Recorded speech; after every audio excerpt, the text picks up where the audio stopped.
किसी भी सिक्के के दो पहलू होते हैं। इसी प्रकार हर मसले के दो दृष्टिकोण होते हैं, सकारात्मक व नकारात्मक। यह हम पर निर्भर करता है कि हम किसे चुनते हैं। जितने भी संत हैं, जितने भी मोटिवेशनल स्पीकर्स हैं, वे जीवन में सकारात्मक दृष्टिकोण अर्थात पॉजिटिव एटीट्यूड अपनाने की सलाह देते हैं। इस सिलसिले में राष्ट्रपिता महात्मा गांधी के जीवन से जुड़ा एक प्रसंग ख्याल में आता है। एक बार गांधी जी के कुछ अनुयायियों ने गांधी जी से शिकायत की कि आश्रम का एक साधक शराबी है। वह आश्रम में भी नियमित आता है और रोज शाम को शराब की दुकान पर भी नियमित खड़ा दिखाई देता है। उन्होंने कहा कि हमारा साधक शराबी है, यह देखकर लोग क्या सोचेंगे। इससे हमारे आश्रम की बदनामी होगी कि गांधी जी के अनुयायी भी शराबी हैं। उन्होंने गांधी जी से आग्रह किया कि उस साधक को आश्रम में आने से रोका जाए। इस पर गांधी जी ने उत्तर दिया कि उस साधक को रोकने की कोई जरूरत नहीं है, उसे नियमित आने दिया जाए। आप ये क्यों सोचते हैं कि हमारा साधक शराबी है? ये क्यों नहीं सोचते कि एक शराबी हमारे यहाँ साधना करने आता है? शराबी होने के बावजूद अगर कोई साधक हमारे यहाँ नियमित आता है, इसका अर्थ यह है कि उसमें सुधरने की गुंजाइश है। यदि उसमें सुधरने की जरा भी ललक नहीं होती तो वह आश्रम में आता ही नहीं।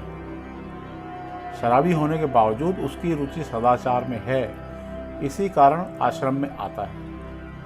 यदि हम उसके प्रति मित्रवत व्यवहार करेंगे तो संभव है एक दिन वह शराब छोड़ दे, और यदि उसे आश्रम में आने से रोक देंगे तो बात ही खत्म हो जाएगी। यदि उसके प्रति बुरा व्यवहार करेंगे तो एक दिन वह आश्रम में आना बंद हो जाएगा और सुधरने की जो भी संभावना होगी वह भी समाप्त हो जाएगी। इस पर शराबी साधक पर ऐतराज करने वाले साधक चुप हो गए। तभी तो कहा है कि नफरत बुराई से करें, बुरे आदमी से नहीं। यह प्रसंग किसी गिलास के आधा भरा होने जैसा है। हम ये भी सोच सकते हैं कि गिलास आधा ही भरा हुआ है, और सोच का आयाम यह भी है कि गिलास आधा खाली है। निष्कर्ष ये है कि हर मसले के दो पहलू होंगे ही, एक अच्छा दूसरा बुरा। कोई संपूर्ण अच्छा नहीं हो सकता और कोई संपूर्ण बुरा भी नहीं हो सकता। अच्छे से अच्छे आदमी में भी बुराई मिल जाएगी और बुरे से बुरे इंसान में भी अच्छाई होती है। यह हम पर निर्भर करता है कि हमारा फोकस किस पर है। आपको ख्याल में होगा कि मैनेजमेंट गुरु सदैव अपने कर्मचारी या अधीनस्थ की अच्छाई की तारीफ करने की सलाह क्यों देते हैं? बेशक बुराई की ओर ध्यान आकर्षित करने को कहते हैं, मगर साथ ही सद्गुण की प्रशंसा भी करने पर जोर देते हैं। इससे अधीनस्थ का उत्साह बढ़ता है और सुधार की गुंजाइश बनती है। यह हमारी मनोवृत्ति का दोष है कि हम अच्छाई की तुलना में बुराई को जल्द स्वीकार करते हैं। जैसे हम अगर किसी की बुराई करते हैं तो लोग उसे तुरंत सच मान लेते हैं, उस पर सहसा यकीन कर लेते हैं। जबकि अगर किसी की प्रशंसा करते हैं तो उसे यकायक मंजूर नहीं करते। यह सोचते हैं कि अमुक आदमी से अच्छे संबंध होंगे या फिर उससे उसका कोई स्वार्थ सिद्ध हो रहा होगा, इसी कारण वह उसकी तारीफ कर रहा है। इसका एक उदाहरण यह भी है कि हर फिल्म एक अच्छा संदेश देती है, एक भी फिल्म बुरा संदेश देने के लिए नहीं बनती। लेकिन हम अच्छे संदेश को अंगीकार करने के बजाय फिल्म में दिखाई गई बुराइयों को तुरंत स्वीकार कर लेते हैं। कैसा विरोधाभास है कि हम अच्छाई की तारीफ तो करते हैं, मगर बुराई को इसलिए अपना लेते हैं क्योंकि उससे हमारा स्वार्थ सिद्ध होता है। हमारी सोच किस तरह की है, यह इससे पता लगता है कि अगर कोई युवती किसी युवक के साथ जा रही है तो हम तुरंत यह अनुमान लगा लेते हैं कि वे प्रेमी प्रेमिका या पति पत्नी होंगे।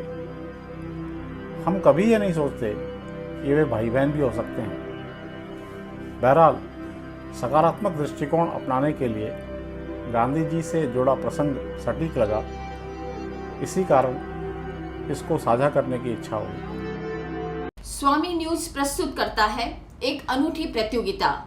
हर साल की तरह इस बार भी एक अनूठी प्रतियोगिता का आयोजन करने जा रहे हैं। जी हाँ, कृष्ण बनो प्रतियोगिता, जो कि ऑनलाइन होने जा रही है। इसका परिणाम 30 अगस्त को घोषित किया जाएगा, जिसमें बालक या बालिका भाग ले सकते हैं। प्रतिभागी अपना नाम, पिता का नाम, उम्र, कक्षा, पता, व्हाट्सएप मोबाइल नंबर लिखकर हमारे व्हाट्सएप नंबर 9829010448 पर भेज सकते हैं।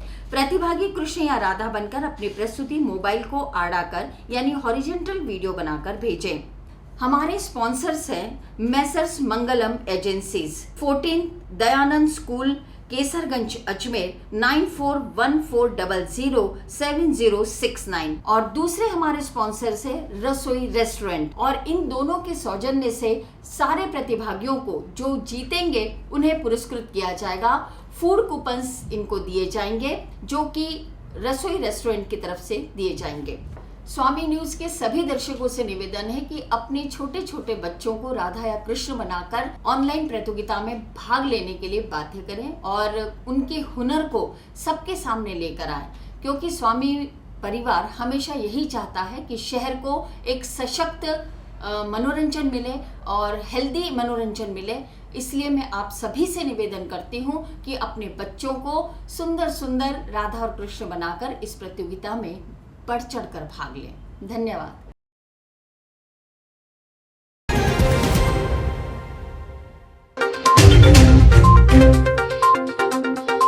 अजमेर मदार गेट वाले सुंदर मेडिकल स्टोर वालों का नया प्रतिष्ठान जनरल मेडिकल स्टोर, जेलन हॉस्पिटल के सामने रेड क्रॉस के पास, अजमेर। दवाइयों व सर्जिकल आइटम की संपूर्ण श्रृंखला उपलब्ध, साथ ही पतंजलि के प्रोडक्ट्स भी उपलब्ध। विश्वसनीयता का एक ही नाम, जनरल मेडिकल स्टोर। यहाँ पर हम लोग दोनों आइटम्स रखते हैं, सर्जिकल प्लस मेडिसिन। हमारी विशेषताएं: free home delivery, maximum discount, quick service. Home delivery के लिए संपर्क करें 9660105190 8949372867।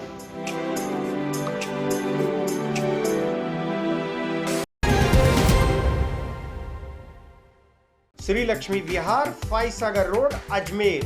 क्या आप फाइसागर रोड पर नई कॉलोनी में अपना प्लॉट लेना चाहते हैं तो तुरंत संपर्क करें 7737226695। हमारे यहाँ उपलब्ध है 65 गज से लेकर 180 गज तक के प्लॉट्स।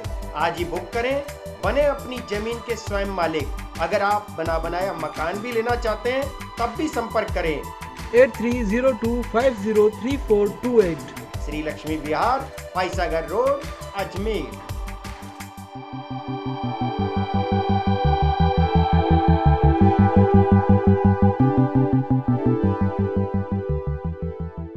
मोबाइल रिपेयरिंग और एसेसरीज की दुनिया में तेजी से उभरता हुआ विश्वसनीय नाम एमडी मोबाइल सॉल्यूशन।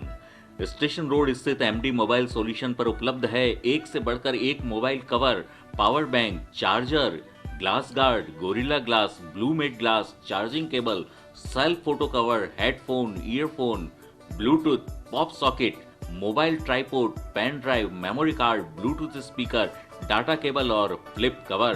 महंगे मोबाइल टूटने से अब नहीं होना पड़ेगा दुखी।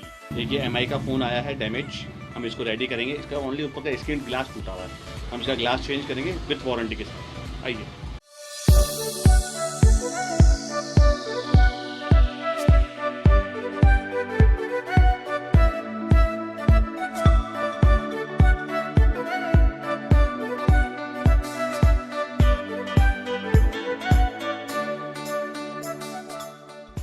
स्टेशन रोड स्थित एमडी मोबाइल मात्र 20 मिनट में बदलेगा सभी प्रकार के टूटे कॉम्बो को।